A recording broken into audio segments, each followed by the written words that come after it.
একের পর এক মায়ের বুক খালি হয়েছে। আসলে খালি কে করছে, কে খালি করলো এই নাফিসার মায়ের বুকটা? তাকে তো সরকার ধরে ফেললো, মানে প্রশাসন ধরে ফেললো।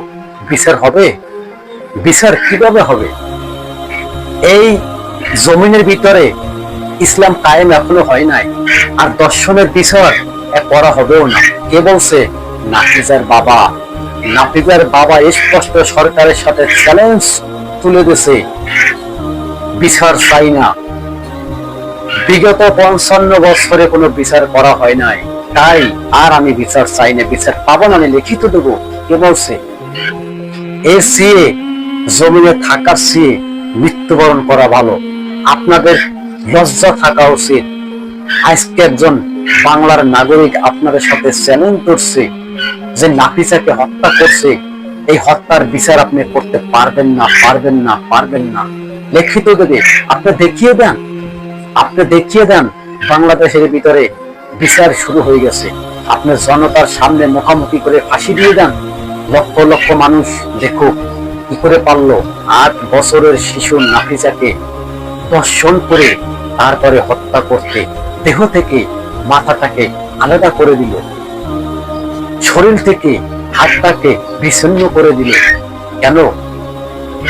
এই জমিনের ভিতরে এই রকমের ধর্ষণ আর কত দেখবো? আজ পর্যন্ত একটা ধর্ষণকারীরও বিচার হয় নাই, একটা ধর্ষণকারীরও বিচার হয় নাই।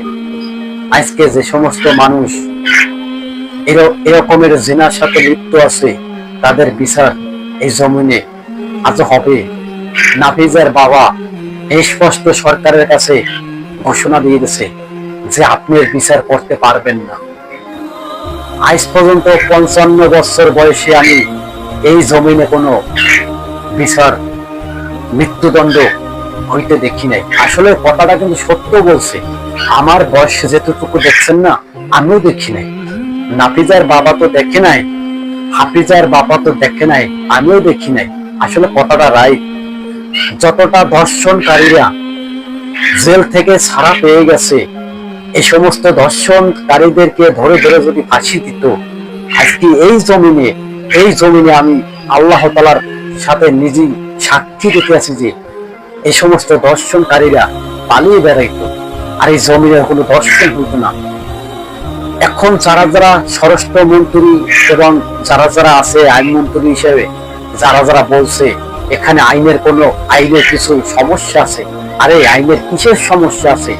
তোমরা না রাষ্ট্রের প্রধান শীর্ষ নেতারা, তোমরা এখনো পারছো না একজন ধর্ষণকারীকে ফাঁসির রায় দিতে? তোমরা কিভাবে রাষ্ট্র চালাবা? এটি আমাদের কোনো কথা না, সাধারণ মানুষের কথা। তুফান শুরু হয়ে গেছে বাংলার জমিনে। মাসুম বাচ্চারা নিরাপদ নাই।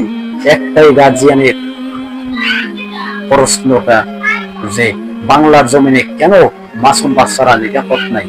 আর